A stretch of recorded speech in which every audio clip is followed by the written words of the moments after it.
Topic for the video is histogram with unequal class size.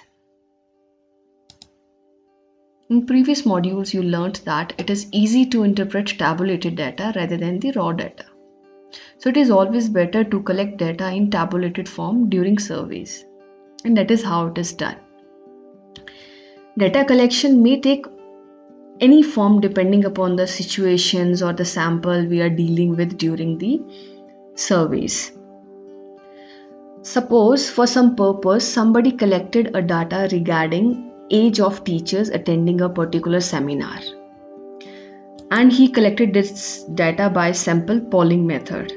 Means what he actually did, as per his guesses regarding the age of the sample, he quickly made a table to which the people could belong, and suppose that table be this. And when he asked the people belonging to particular category, who all belongs to 25 to 30, then who all belong to 30 to 35, and he could arrange this data. Then he asked, is there anyone who did not fall into these categories and have some other ages?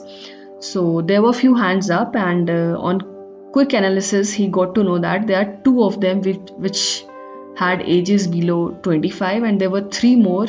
One of them was 60 something, means they told their ages, individual ages. So he quickly summed up that data, like below 25 there are two, and there were three from 50 to 80.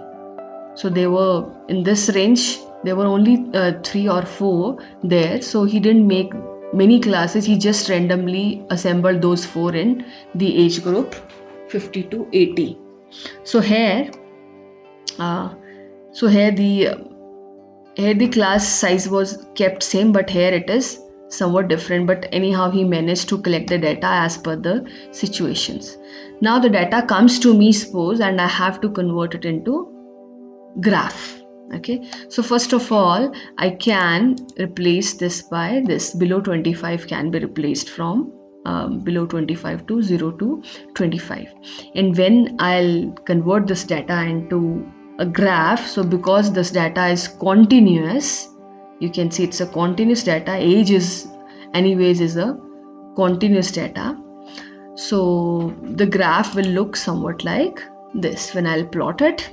Now, at first glance, it's perfectly okay. No, I have been given the table and just converted that into graph, but this is actually wrong. How come? Just see. Here we have a table from where we made it. Here from age group 40 to 45 there are 4 people, 4 teachers, and 50 to 80 also there are 4. So 40 to 45 there are 4, and 50 to 80 there are 4. But picture is speaking something else. Here you can see for the age group 50 to 80 the area is too much, and here it is 40 to 45. So any third person now who is analyzing this picture, he'll find that probability of finding a teacher belonging to this age group is more than this, because knowingly, unknowingly, for a third person, area factor comes into play. You might not think so, because I was discussing this problem since the beginning of this video. So, but for a third person who has been shown this chart immediately, he can easily find out that the number of teachers belonging to category this and this are not same. He'll find the teachers are more here just because picture is speaking so. In fact, the area of the bar raised from age group 30 to 35 and the area of the bar which has been raised from 50 to 80, they are nearly same. So it looks the number of, means the strength of people here and here are approximately same, which is not true, because here the people are 10 and here they are only 4. So picture is giving a wrong information. No, the picture of any data should be able to distinguish between different categories, but here this picture failed to do so. No? See what happens in bar graph. When we draw a bar graph, then the frequency of something is actually proportional to the bar length. No? So by looking at this graph only, by looking at this bars only, we can say that red color is preferred the most. Means one broad distinction can be made. No, red color is preferred more, followed by yellow, then purple, then orange, then green. Okay, so picture must be able to give a broad categorization of the things irrespective of the data. No? What if we make the bars like this? It would seem that many people prefer yellow color. You might not think so, but anyone will look this picture and try to figure out, he'll definitely say that yellow color is preferred. No? So you won't think that because you have gone extensively through the procedure of drawing a bar graph, and for you in your mind the length decides everything.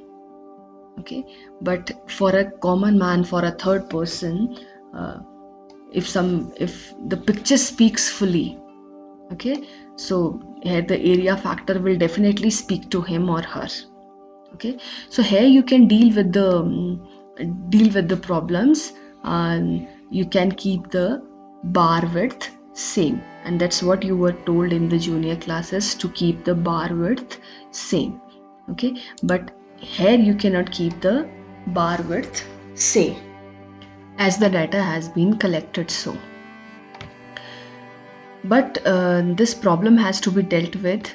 So if this width cannot be decreased, so we can at least adjust the frequency of the bar, so that we can actually compare the bars from each other, and visually the information can be delivered correctly. So how to adjust it? See, this was the original data, these were the number of teachers. Okay, so here the class sizes for all of these were like this. This was 25, this was 30, and rest were 5. Okay, and just because of these class sizes we have that wrong picture. So that's okay, we can actually adjust these frequencies as per these class sizes. Okay, so we actually have to adjust the frequency as class size cannot be hindered. Okay, so either by dealing with length or breadth, the area can be corrected. So we'll use the length of the bar to correct the area. Basically, there were only 2 people below age group 25. Okay, so we will actually distribute this frequency in the intervals of 5. As here the class size is 5 and here also 5, there could be made 5 more classes like this, no? So we have to distribute 2 into all of those classes. Okay, so here also there is 30, where one should make the 6 more classes. He just made 1 there and wrote this frequency. So this frequency will actually distribute into those 6 classes. No? So actually you can say that as per class size 5, 5, 5, these all frequencies are these only. As per class size 5, this is 10. As per class size 5, this is 25. What is the frequency as per class size 5? Okay, so as per class size 5, we have to distribute it into 5 different categories. You can say that, or you can say when the class size is 25, the frequency is 2.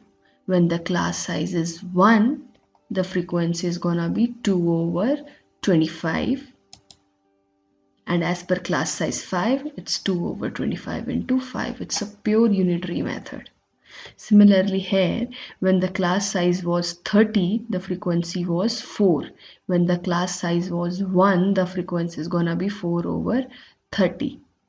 But we are adjusting it as per class size 5.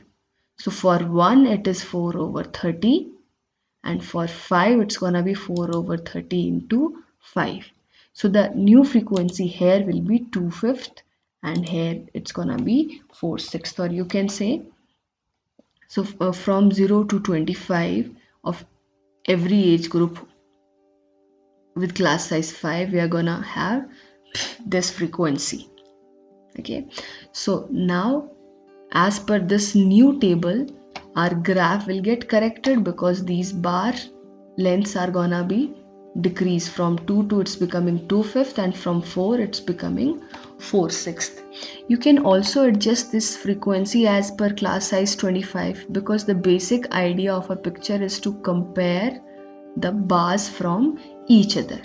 So if you adjust all of them as per class size 5, so you can write adjusted frequency as per class size 5 here, or you can make some new table where you can make adjusted frequency as per class size 25. So this will stay as 2. Okay, so if as per class size 25 it is 2, so as per class 25 it's gonna be 50, and as per class size 25 it's gonna be 125. Okay, means the bar should be proportional to the area. Okay, means the probability wise the picture must look same, must be comparative of each other. So you can adjust your frequency as you wish. So if you have a data with uneven class size, so first you have to write down the data, then you have to list the class size of each class, then you have to adjust the frequency as per some particular class size. Here I have adjusted the frequency as per class size 5. I could adjust it as per class size 25 or as per class size 30. Okay, and once the frequency is adjusted you can plot it. This particular table will look like this. Now it's perfectly okay. Okay, so here if you compare the area of 40 to 45 and 50 to 80, they'll come perfectly same. Okay, because see, this is 1 2 3 4 5 6, this is 6 units, no? So 6 units, and this length, this was 4/6. 6 into 4/6 is 4, and here it is 1 unit, as these were 6, so this is 1 unit. So 1 into 4, this is also gonna be 4, this is also 4. So the area is same, and this is the clear picture. So probability of finding the teacher of this group and this group is same because area is saying so. Okay, so this is how we have to adjust our frequency, and this is how we have to make our histogram when the class size is uneven, when it is not same. So in histogram the number of cases of frequencies is proportional to area under bars, not only bar height as it used to be in the bar graph. So whenever there is uneven class size, please adjust the frequency, then plot the picture so that picture can give you the correct information. That's all for this video. Thank you.